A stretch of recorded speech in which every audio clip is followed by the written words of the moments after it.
Título de nuestra lección hoy: el Espíritu Santo nos redarguye de pecado. ¿Sí? Y el libro de San Juan, capítulo 16, versículo 8, nos enseña esta verdad. Dice: y cuando Él viniere, redarguirá al mundo de pecado, de justicia y de juicio.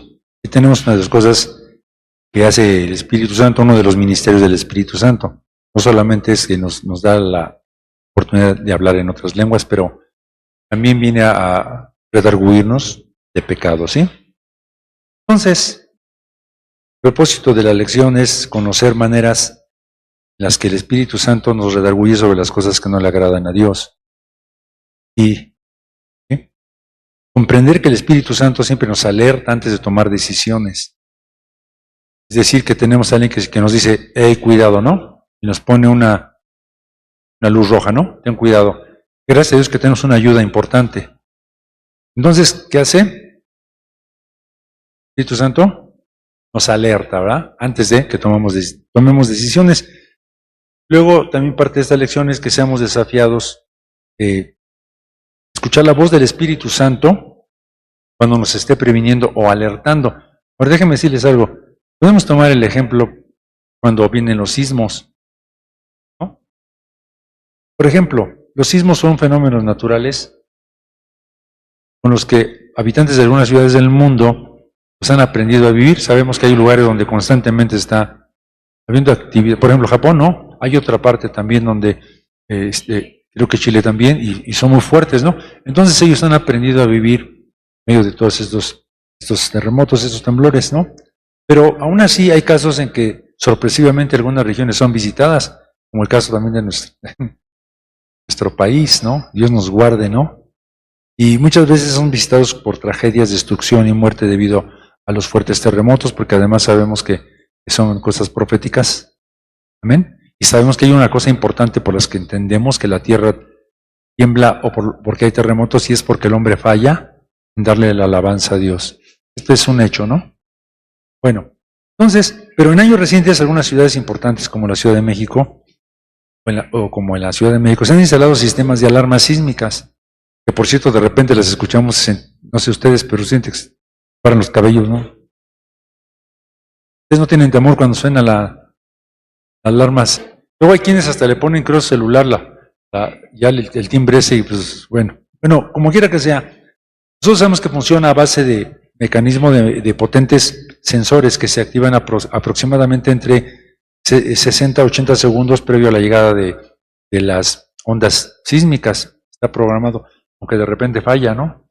En el último terremoto creo falló, y cuando ya sentimos, Benjamín y yo estábamos sentados ahí en la banqueta, no sonó la alarma. En esa ocasión había habido una prueba de alarma antes. Entonces de repente empezamos a sentir que se movía y pensamos que había pasado un camión.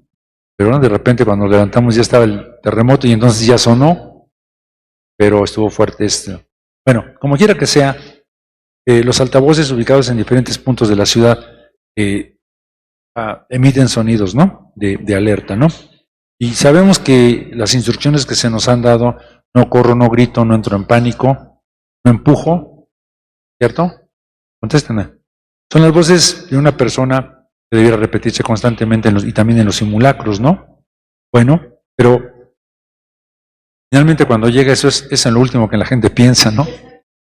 Es lo que se practica y al final de cuentas es en lo último que se piensa por la premura de la situación, ¿no? Pero finalmente alerta sísmica se menciona, ¿no?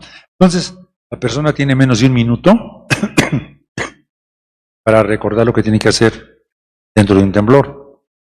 30 segundos para no correr, ni gritar, ni empujar. Si es posible, realmente no es posible predecir dónde va a ocurrir. Vamos así como en la mano de Dios, ¿no? No sabemos sobre eso. Entonces, la alerta sísmica es útil para implementar medidas preventivas. Nos da un poquito pues si podemos llamarlo así, hasta un poquito menos de un minuto, ¿no? Digamos de 30 a 40 segundos, pero vámonos, lo que tenemos que hacer, ¿no? Esto nos da una figura de lo que el Espíritu Santo hace en nuestra vida antes de tomar una decisión. Saben que antes de tomar una decisión, incluso antes de hablar o de reaccionar ante una agresión, tenemos unos pocos segundos para nos calmamos o de plano soltamos lo que tenemos que soltar. Entonces, en esos minutos está el Espíritu Santo como una alarma, una alerta sísmica, ¿no? O sea, y puse la similitud para que entendamos esta labor del Espíritu Santo que nos redarguye de pecado y que nos advierte antes de tomar decisiones. Saben que sufriríamos mucho menos si escucháramos la voz del Espíritu Santo. Pero muchas veces nosotros somos, decía mi abuela, él es atrabancado. O sea, atrabancado es decir, rápido lo hace sin pensar las cosas, ¿no? Exactamente. Entonces vamos a ver aquí unos puntos referente al Espíritu Santo, ¿no? Entonces van a anotar. Vamos a tomar, creo que 5 puntos. Y después los menciono y así podemos, creo, entender mejor la lección. Punto número 1. El Espíritu Santo previene de consecuencias graves.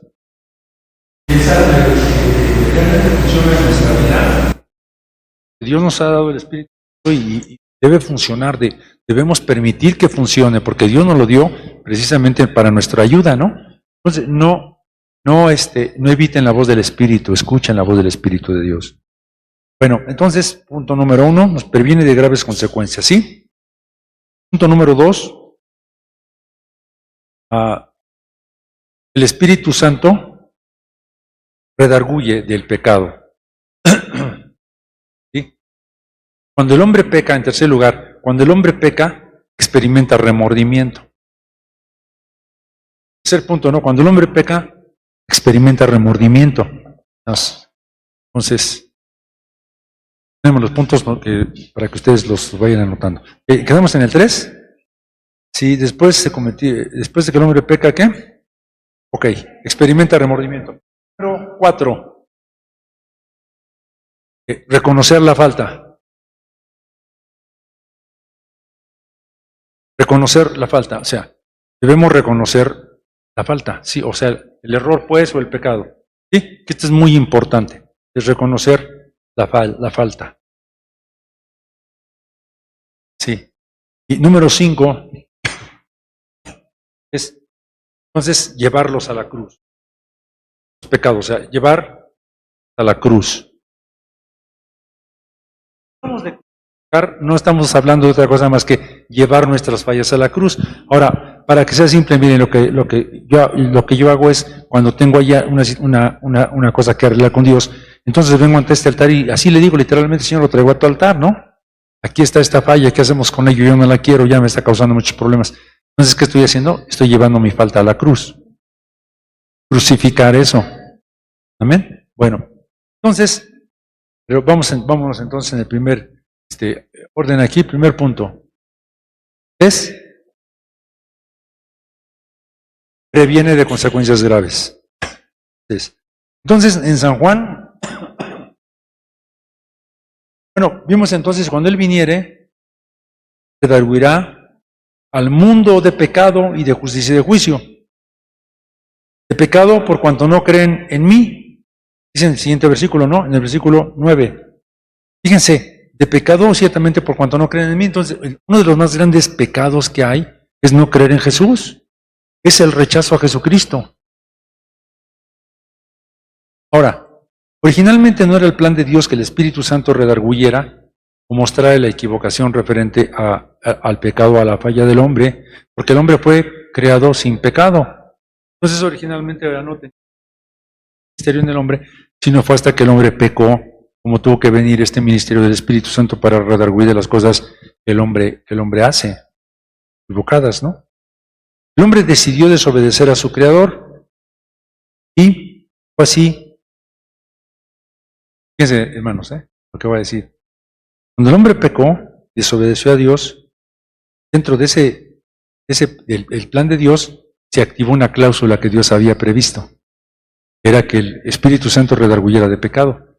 Porque Dios tiene todo el control. Dios sabía que el hombre iba a fallar.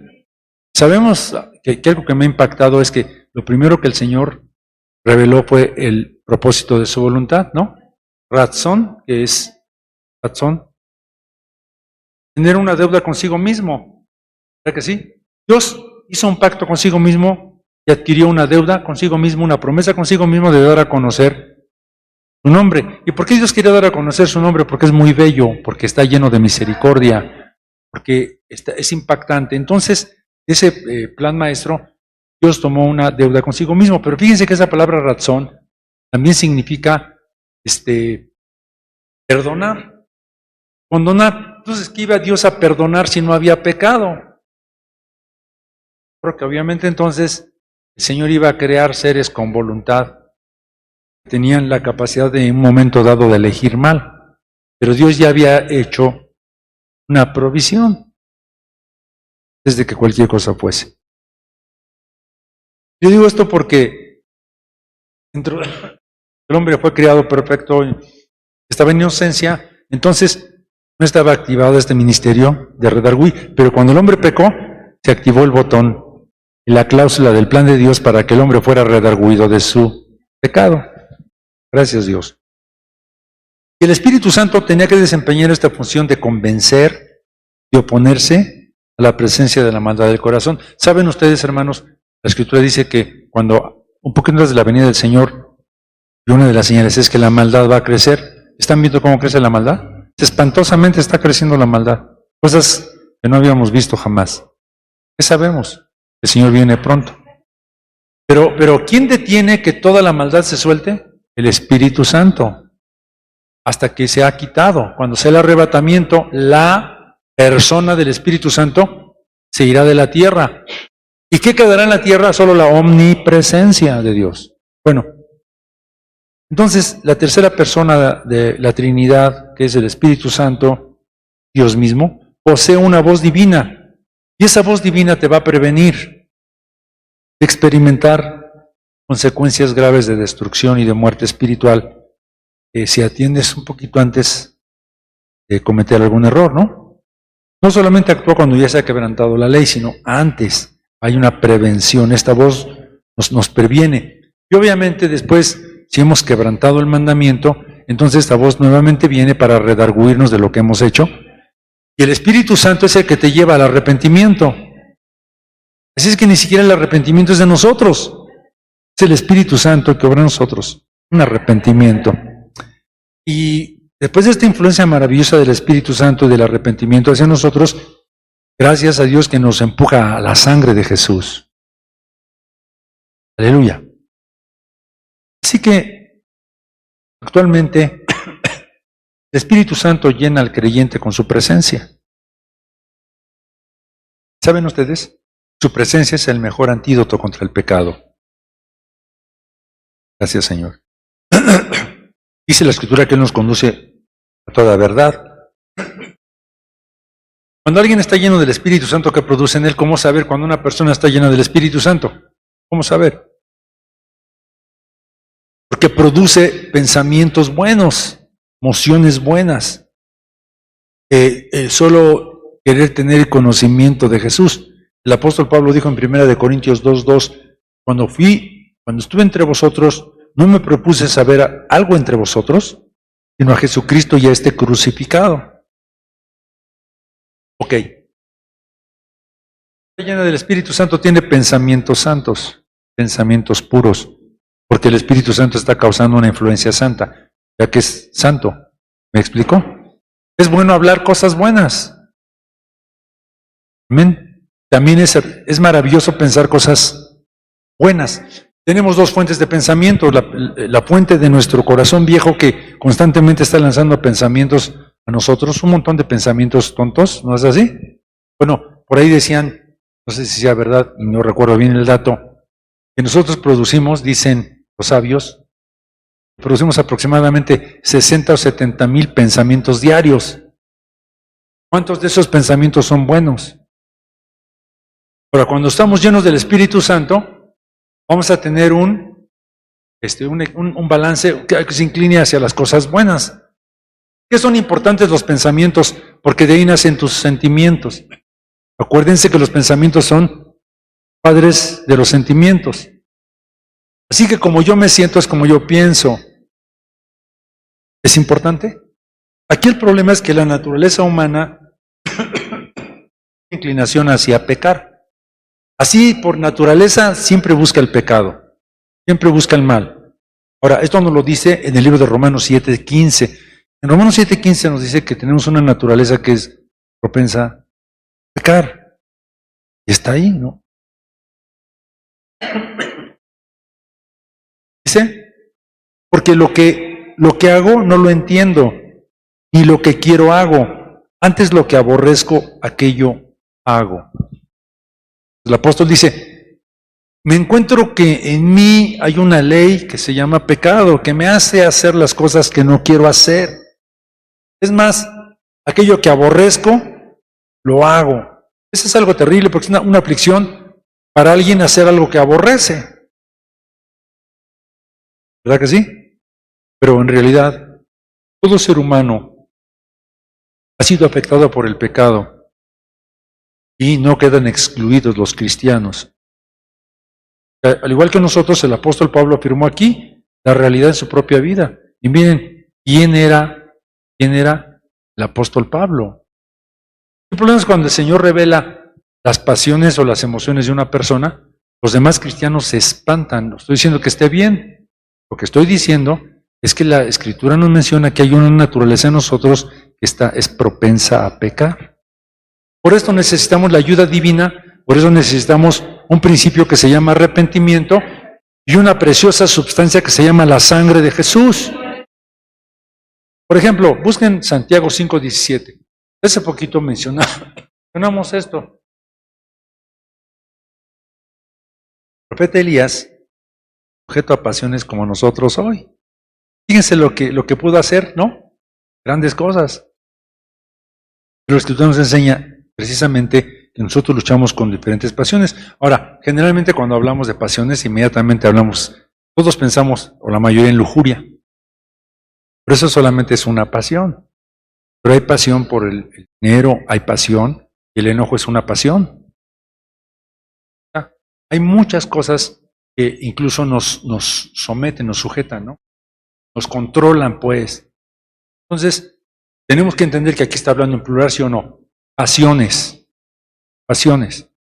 Entonces, gracias a Dios que tenemos Espíritu Santo que nos va a ayudar precisamente para trabajar con estas pasiones que brotan en nuestra mente continuamente, ¿no?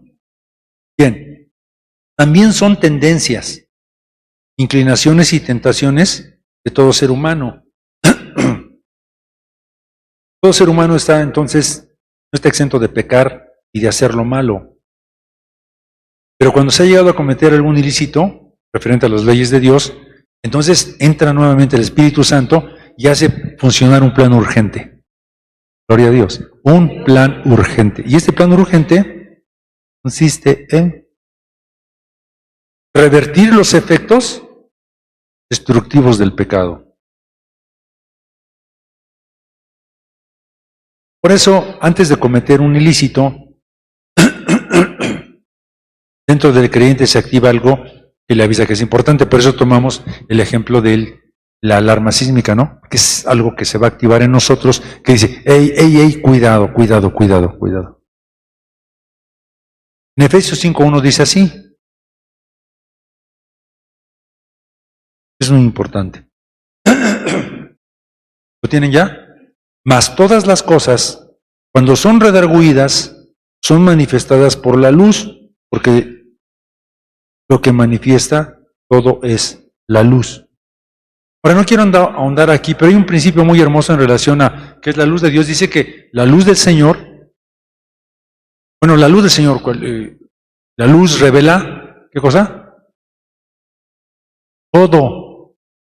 Ahora, ¿cuántas veces, fíjense en esto, nada más es un punto, ¿cuántas veces de nosotros hay cosas que no sabemos que tenemos?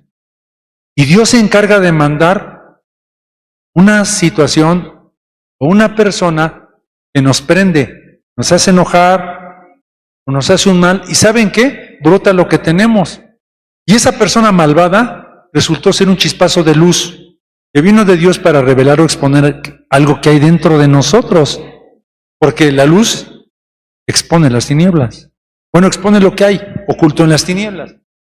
Esto es algo que me sacudió y estoy pensando, dije, ay Señor, pues entonces ya no me mandes tantos destellos de luz porque Así como que de repente no estamos así como tan espirituales para eso, ¿no?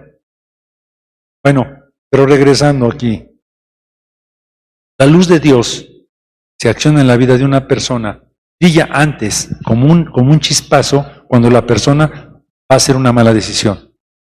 Miren, Dios es bueno. Te da unos segundos, un segundo quizá, un instante, y brilla de repente el chispazo, ¿no? Para que digas, cuidado con esto. ¿Quién es ese? El Espíritu Santo, ¿no? Que vas a tomar una decisión que es contraria a la luz del Señor Jesucristo. Esto puede ser en el ámbito de la arrogancia, el orgullo, la prepotencia, o bien puede ser por medio de una persona conflictiva, de enojos, de tristezas, depresiones y malos pensamientos. ¿Sí me expliqué? Fíjense, voy a regresarme, ¿no? Estoy diciendo que el Espíritu Santo viene primero y nos manda un destello de luz, ¿no? Y sí que puede ser a través del ámbito de emociones, como ya les mencioné, ¿no? Actitudes de orgullo, de prepotencia, etcétera, etcétera. O también puede ser por medio de personas conflictivas. Estamos en un mundo lleno de personas conflictivas. Todo el mundo quiere conflicto. ¿Por qué la gente busca conflictos? Porque viven en conflicto. Entonces cuesta mucho trabajo porque si a usted le agrada la paz, usted quiere tener paz. Qué difícil es porque al lado izquierdo tienes una persona que quiere pleito y a la derecha quieres una persona que quiere pleito. Si vas manejando te encuentras con un montón de personas que quieren pleito y dices, oh, qué difícil. Pero el Señor dice en su palabra, en lo que a ti concierne, ten paz con todos. Si alguien no quiere tener paz, ese es su problema. ¿Están de acuerdo? No, de hecho Jesucristo es el príncipe de paz y cuando Él caminó en este mundo tuvo un montón de enemigos. Entonces, ¿el problema era Jesucristo o el problema eran sus enemigos? Contéstenme. Claro, Él no tenía ningún problema. Así, ok, lo crucificaron y le hicieron un montón de cosas. Pero Jesucristo dentro de su corazón tenía armonía, tenía paz. A pesar de toda la prueba tremenda que Él pasó, Él tuvo ese contentamiento y esa paz en su corazón. Y déjenme decirles que la cosa más grande que hay en este mundo es que tengamos paz en nuestro corazón. Amén. Perfecto. Pero también puede venir a través no solamente de estas emociones y de gente, puede ser también a través de acciones. Hay acciones que son tremendas, ¿no? Puede ser el robo, puede ser el homicidio, el adulterio, pero ya son acciones, ¿no? ¿De acuerdo? Entonces, una cosa nos puede llevar a otra de esta manera. Pero aquí la luz de Jesucristo brilla y el Espíritu Santo habla a tu vida y trata de convencerte. Dice, mira, escúchame, esto no es correcto. Algún día han hecho un trato y sabían ustedes que iba a haber una ganancia extra. De repente viene y te dice, eso no está bien. Nadie se da cuenta, pero yo te estoy viendo. ¿Sí? O cuando nosotros hemos peleado con alguien y de repente decimos, pues esa tuvo la culpa, o ese tuvo la culpa, pero el Espíritu Santo dice, sí, pero porque si tuvo la culpa, ¿por qué no te sientes en paz? ¿No? Nos está ayudando, no nos está juzgando, nos está ayudando, nos está redarguyendo. ¿Sí? Bueno, entonces muchas veces también el Espíritu Santo viene y dice, esto que estás haciendo se llama pecado, no lo hagas. Y una de las cosas que tenemos que aprender con Dios es, hay que llamar las cosas como son delante de Dios, ¿cierto? Aunque vaya en contra de nosotros. ¿No? Bueno, entonces el Espíritu Santo dice, no ofendas las leyes. Esta es una medida preventiva, es como la persona se encuentra en medio de una alerta sísmica, por así decirlo, ¿no? Que tienes unos segundos para reflexionar sobre esto que estás a punto de hacer. Y él está diciendo, haz una decisión favorable. Estás en peligro, tienes que cambiar la decisión. ¿Cuántas veces hemos realmente cambiado nuestras decisiones? Hay muchas veces que las hemos cambiado en un instante. Voy a hacer esto y de repente te detienes y dices, no, pero te cálmate. Ahora haz esto. Nos ha ido bien, pero ha sido el Espíritu Santo el que nos ayuda. Acuérdense, el Espíritu Santo nos ayuda. ¿Por qué? Porque nos redarguye. Muy bien. Sí que tenemos un compañero tenemos un abogado fiel. El Espíritu Santo es fiel para avisarnos, alertarnos sobre una mala decisión que estamos a punto de ejecutar. Es totalmente contraria a Jesús. Y entonces está allí previniéndonos. ¿Cuántas veces el Espíritu Santo te da un sueño sobre algo que no hagas? También. A veces no sabemos qué decisión tomar en una situación en la vida y estamos ahí y de repente ya tomamos, voy a hacer esto, te vas a acostar y cuando te levantes, no, wow, o sea, el Espíritu Santo me dijo, no vas a hacer eso y no lo vas a hacer. No sé si ustedes hayan tenido la experiencia, pero pues no lo hacemos, ¿no? Bueno, entonces, ¿cuál es el propósito del Espíritu Santo? Impedir una tragedia, impedir la destrucción, impedir que tengas separación de Dios, impedir que tengas muerte espiritual por causa de una sola mala decisión, ¿no? Pero tristemente lleva al tercer punto, ¿sí? ¿Cuál es el primer punto entonces?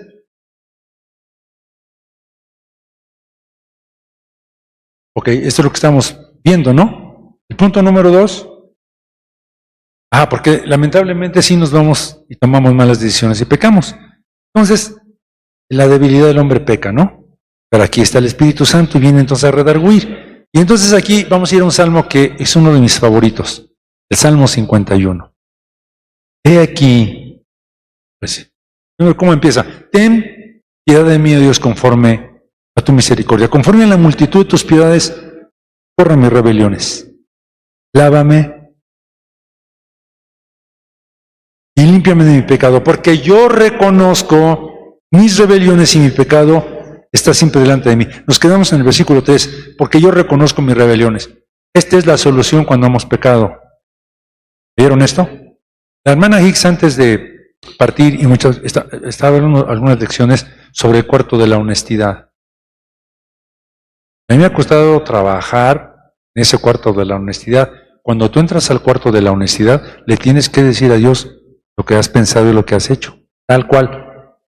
Ahora, no vas a impresionar a Dios porque de todas maneras ya lo sabía. O sea, pensamos, me da mucha pena con Dios. Si nos diera pena con Dios, pues no lo haríamos, pero ya lo hicimos. ¿Pero qué creen? Dios sí lo sabe. Pero ¿por qué Dios quiere que tú lo digas? Porque quiere que reconozcas. A mí me encanta una de las frases del rey David en este tremendo salmo, dice, a ti solo he pecado y he hecho lo malo delante de tus ojos.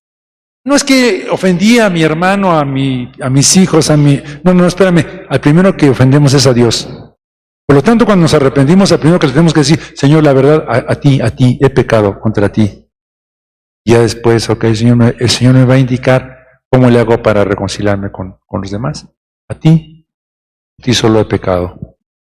Ok, entonces, estamos tocando dos puntos aquí, ¿no? En su debilidad el hombre peca, pero debe reconocer. Y aquí el Espíritu Santo redarguye para que reconozcas. Entonces, esta es la verdad que el Espíritu Santo nos muestra. Antes de que podamos clamar desde lo más profundo de nuestro corazón en arrepentimiento real, debemos ver nuestra ofensa contra la luz. ¿Cuál fue mi ofensa contra la luz? Luego vendrá el perdón del Señor que quita nuestros pecados, y sí los quita porque hay un mar del olvido, y porque hay una sangre que arrastra mi pecado a la mar del olvido, y tiene esta capacidad el Señor, ¿no? Pero vamos a ver un poco acerca del proceso que lleva al verdadero arrepentimiento, ahora sí, porque ya pecamos, reconocemos. Ahora el siguiente punto, cuando el hombre peca, ¿qué? Ok, después de cometido el pecado, experimenta remordimiento. Vamos a ver el proceso, ¿sí? Y un poquito. Entre el punto número 3 y el punto número 4, vamos a ver cómo trabaja, cómo funciona esto. Ok, primero vamos a ver cuáles son los sinónimos de remordimiento. Los sinónimos de remordimiento es el desasosiego, el compungir, la inquietud, el tormento, el pesar, sentimientos de angustia. ¿Qué es el remordimiento? Es un síntoma o evidencia experimental de que algo está mal o que se hizo mal.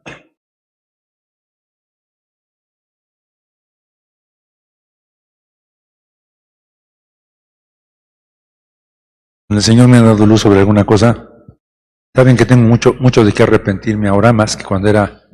Tengo mucho más que arrepentirme ahora que soy viejo, cuando era joven, porque ahora entiendo muchas cosas que no entendía antes. ¿Y saben qué queda en mi corazón? Mucho remordimiento. Y tengo que ir al Señor y decirle, yo pude haber hecho cosas mucho mejores, decisiones mucho más sabias, que han traído mucha aflicción, ¿ven? Pero el remordimiento me hace ver lo que estuvo mal. Pero gracias a Dios que cuando vemos que aún funciona y se mueve en nuestro interior este mecanismo que lleva a sentir remordimiento. El remordimiento es utilizado entonces por el Espíritu Santo. ¿Ven? Sabemos que el Espíritu está ahí porque dice que redarguye, entonces hay un redarguir del Espíritu Santo sobre nosotros que nos dice que hicimos mal, ¿no? Va a pasar algo tan sencillo como de repente, ido por la calle, alguien les preguntó algo y usted iba de malas y le contestó mal, y usted se fue. Y ahí terminó el asunto. Después se siente, pero ¿para qué? Pude haberle contestado bien. Pero el remordimiento. Mucha gente, incluso los cristianos, han acallado tanto este mecanismo que no sienten ningún remordimiento de sus pecados ni de sus iniquidades. Cuando es así, se está en una posición de mucho riesgo, porque si yo no siento pesar por lo que hago, cuidado, ¿no? Pues entonces, ¿cómo estoy? O sea, ¿me estoy endureciendo o hace falta aceitar este mecanismo? Porque la verdad ya ni me importa lo que, ¿no?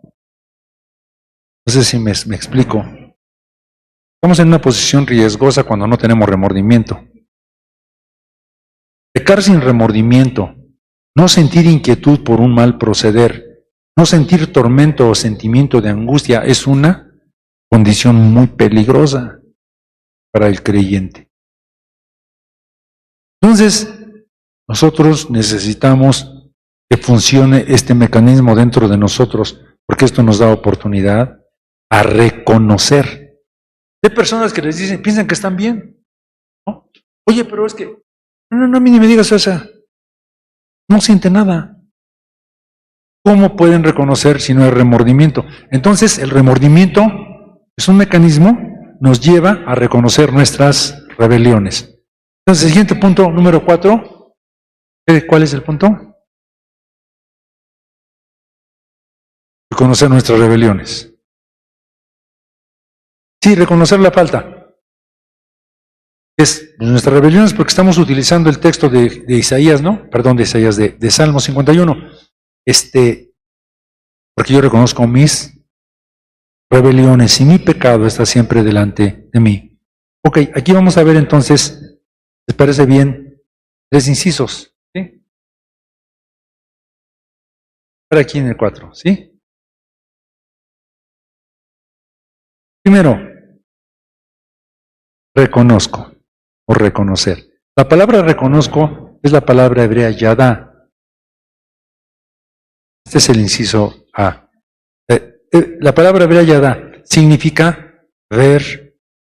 Es de los significados que tenemos que reconocer, pero está tremendo el significado. Significa observar.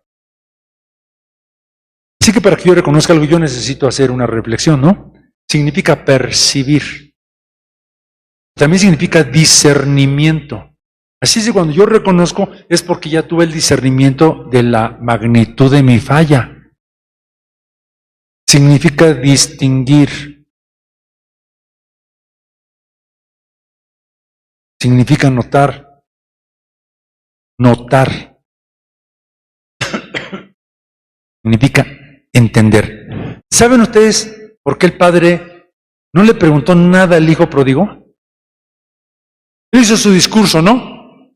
Voy a levantarme y le diré, Padre, he pecado contra el cielo y contra ti, no soy digno de ser llamado tu hijo, me voy a humillar. Pero cuando el padre lo vio y corrió y lo abrazó, dijo, Padre, pecado contra el cielo y contra ti, ya no soy digno de ser llamado tu hijo. El padre ni le escuchó, volteó y le dijo al otro, trae un vestido, ¿no? Tráele calzado, trae un anillo y mata al becerro gordo. ¿Por qué? Porque él ya había reconocido. Cuando estaba en el chiquero, dice que volvió en sí.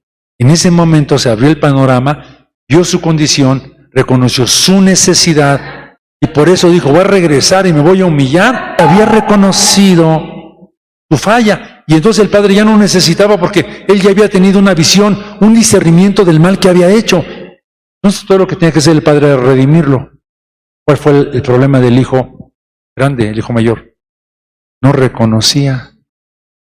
Yo nunca he fallado, siempre he estado contigo. Ni siquiera me has dado un cabrito para gozarme con mis amigos. No quería entrar a las bodas.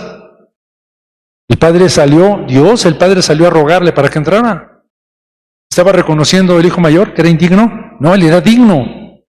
Sí, viene tu hijo que vivió perdidamente, todo lo gastó o lo malgastó con prostitutas y se hundió y viene, es tu hijo, ¿no? ¿Se dan cuenta? Reconocer. ¿Ok? Entonces, este paso de reconocer te lleva a ver las iniquidades, las rebeliones, los pecados con ojos espirituales. No solamente con ojos naturales, pero con ojos espirituales, ¿no? Entonces, cuando alguien no reconoce, no se tiene la actitud de ver, de reflexionar, ¿no? De tener una visión. ¿Ven? Entonces, la segunda cosa a lo que te lleva, ok, reconocimiento, luego el Espíritu Santo te trae convicción. Inciso número 2. Convicción. En San Juan 16:8. Es ahí, de redarguir al mundo de pecado, de justicia y de juicio. La palabra, bueno, ¿qué es convicción? Es estar convencido. En el caso del pecado es, ¿verdad? Tener la certeza o seguridad de que está mal. No solo lo ve, además adquiere la seguridad de estar convencido de su mal proceder. Es decir, sí, hablando del hijo pródigo otra vez, ¿no? Pues sí, hice mal. ¿Ok? Y nos lleva a tener convicción ¿a qué? ¿Cuál sería la siguiente cosa? Confesarlos. A confesar. Ahora quiero que dos personas, una lea Nehemías 9:2 y 2, ok, ya está. Nehemías 9:2 y Proverbios 28:13. Aquí vemos lo que dice. Es 2. Sí. No, a ver. Número 1 es Nehemías 9:2 y segunda es Proverbios 28:13. Aquí con cuidado, léanlo por favor. Nehemías 9:2.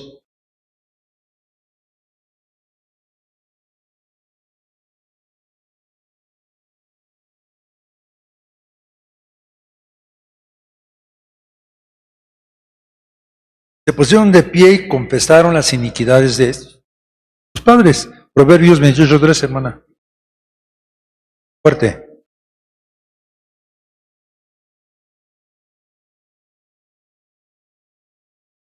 ¿Ok? Entonces hay dos causas, de confesar el pecado y obviamente apartarse de él, ¿no? Y entonces alcanzará misericordia. Entonces, la confesión. Número 3, arrepentirse. Job 42:6 dice así, el inciso número 4, ¿no? D. Sí, dice así, Job 42:6 dice, por tanto me aborrezco y me arrepiento en el polvo y en la ceniza. Ahora, ¿de qué se tiene que arrepentir Job? Pues no decía que era santo, no decía que no había ninguna falta en él. Entonces, ¿sí había algo de qué arrepentirse? Sí, la palabra arrepentirse significa en hebreo shuv. Shuv. Significa pensar, recapacitar. significa tristeza, lamentar. Lamentar porque, Señor, lamento lo que hice, ¿no? Significa estorbar, también significa decir no. ¿Cuál significa renunciar, apartarse? Y ahí el texto que leímos en Proverbios, ¿no? El que confiesa su pecado y se aparta tendrá misericordia. Entonces, es renunciar. También significa retroceder, girar hacia atrás, desdecirse. También significa ir contrario. Significa retornar, revertir, volver al punto de partida. Quiero decirles algo que cuando nosotros hablamos de arrepentimiento, los cristianos utilizamos mucho eso de, es que te debes de arrepentir. Yo les digo algo, debemos arrepentirnos, porque el arrepentimiento es una llave que te va a llevar del atrio al lugar santo y al lugar santísimo. Para poder llegar al lugar santo necesitas practicar el arrepentimiento, y para llegar al lugar santísimo también necesitamos el arrepentimiento. Ustedes saben que Israel constantemente fallaba, ¿verdad que sí? Tiene que arrepentirse. Y a veces se nos olvida en nuestras oraciones incluir el arrepentimiento. No tenemos que arrepentirnos, ¿no? ¿Por qué? Tenemos que volver al punto de partida. El arrepentimiento nos lleva al punto de partida de una nueva relación con Dios. Y si un día perdimos el camino, todo lo que tenemos que hacer es arrepentirnos, porque nos va a llevar al punto de partida. Fíjense, ¿saben también qué significa arrepentimiento? ¿Saben qué significa? Traer al hogar otra vez. Traer al hogar otra vez. ¿No se hace? Que el Señor nos lleve al hogar, al hogar con Él. También significa encajar de nuevo. Encajar de nuevo. Pero este significado también me gusta. Significa hacer regocijo. Cuando nosotros confesamos al Señor un pecado, voy a decir algo. Hay 13 niveles de alabanza. Cuando tú confiesas tu pecado, estás en el primer nivel de alabanza. Porque confesar, arrepentirse, está dentro del rango de alabanza. ¿De verdad? Hacer regocijo, refrescarse. Fíjense, significa comodidad, quietud. Y ahí encontramos el premio por arrepentirse. Hay quietud en nuestro corazón. Es como si recibiéramos un refrigerio, un estado de comodidad. Pero cuando nos arrepentimos tenemos una tremenda losa, una piedrota acá atrás, ¿no? Como el héroe ese, ¿no? Chamaco ese, ¿cómo se llama? El héroe ese, ¿cómo se llama? Le puso una piedra en la espalda para no llegar las balas. ¿Cómo se llamaba? Ok, se puso una piedra el chiste, ¿no? Pero ¿andamos así, sí o no? ¿Por qué andamos así? Porque no queremos soltar la piedra. Vamos a confesarla. Dios nos llamó para que seamos libres. Y la sangre de Jesús tiene el poder de hacernos libres. Practiquemos entonces estos pasos, ¿sí? Entonces el último punto, ya con eso terminamos, es llevarlos a la cruz del Calvario. Gloria al Señor. Bueno, entonces, Gálatas 5:24.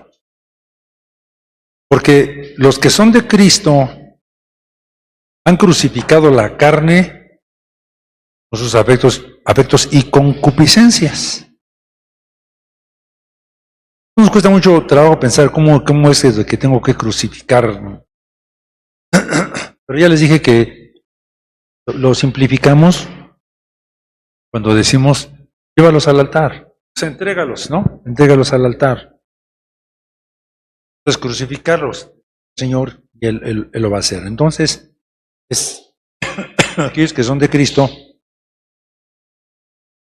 han puesto en el altar, los han entregado, ¿no? Carne con sus afectos y concupiscencias. San Juan 1.7 dice, perdón, no es Primera de Juan 1.7. Y esa es la cita, ¿no? La cita, sí. Entonces, ¿la sangre de Cristo qué? Nos limpia de todo pecado. Si dijésemos que no hemos pecado, ¿qué? Mentimos. Lo hacemos al mentiroso. ¿Por qué? Pues esto nos pone en un rango. Ese rango es, somos pecadores, pero tenemos la esperanza todos de ir y practicar los principios que Dios nos ha establecido y de esta manera restaurar la unidad con Él. Entonces yo quiero preguntarles, ¿hasta aquí está claro el ministerio del Espíritu Santo como el que redarguye? ¿Amén, hermanos? Bueno, ahora, en este inciso es llevarlos a la cruz. Tenemos 2 puntos, que es crucificar es apartarse de ellos o convertirnos. Convertirse de los pecados, ¿no? Por ejemplo, en segunda de Crónicas 7:14. Estoy hablando de 2 incisos. El primero es apartarse de ellos, ¿sí? Y utilizar la cita, segunda de Crónicas 7:14. Dice, se humillare.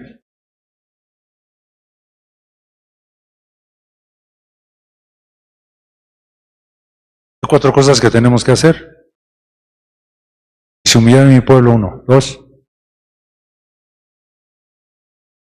¿Sí? Perfecto. Ok, entonces vamos a tomar solo el último. ¿Es que se convirtieren de sus malos caminos? ¿Qué quiere el Señor entonces? Que nos convirtamos de nuestros malos caminos, ¿no? O que nos apartemos de nuestros malos caminos. Ese es el punto, ¿no? Es importante entender que este proceso es diario, que uno puede prosperar o avanzar hacia la estatura de Jesucristo solo convirtiéndonos se puede vivir en una dimensión de frescura. Necesitamos practicar esto para poder alcanzar una estatura espiritual, ¿no? ¿Qué va a pasar cuando nos convertimos o nos apartamos de nuestros viejos caminos? Vamos a adquirir algo de parte del Señor. Hay una sensación de comodidad, de alivio, de paz, es la renovación de una nueva energía. Y déjenme detenerme aquí con este último punto porque ¿cómo es que recibimos una nueva frescura y una nueva energía si no es porque son convertidos en ganancia espiritual? Eso que tú entregas te da a ti una conversión, una ganancia. Isaías 1:18 dice, si vuestros pecados fueren como la grana. Entonces el segundo inciso, convertidos en ganancia espiritual. ¿Ya lo anotaron? Si vuestros pecados fueren como la grana, como la nieve serán emblanquecidos. Si fueran rojos como el carmesí, vendrán a ser como blanca lana. Esta escritura habla de un proceso de transformación. Dios hace su parte. ¿En qué consiste esta transformación? La transformación de la energía. Ok, miren, el pecado es energía abusada y mal usada. ¿Verdad que sí? Eso se llama pecado. Dios nos da una energía cada día, una porción de energía en las mañanas y nosotros vamos a decidir cómo utilizamos esa energía, si bien o mal. Cuando la mal utilizamos y abusamos de ella, eso se llama pecado. Cuando nos arrepentimos, entregamos esa mala energía deformada y la sangre de Cristo la lleva a la mar del olvido y hace una transformación de esa energía. Entonces, lo que deja en ti es una sensación de tranquilidad, de comodidad, de paz. Y luego esa energía regresa santificada, limpia, para que tú puedas darle la gloria a Dios. De esto está hablando aquí Isaías 1:18. Y cuando estamos hablando, por ejemplo, esta energía que es como la grana, como el carmesí, en nieve o en blanca lana. Pero todo este proceso se inicia con el trabajo del Espíritu Santo que redarguye y convence. ¿Quedó claro entonces, hermanos? Bueno, aquí en Isaías menciona la transformación a nieve o blanca lana. Después de ese arrepentimiento y esa confesión, ¿no? Y entonces él habla en cuanto al Espíritu Santo que redarguye y convence al pecador de su mal. Quiero terminar con esto.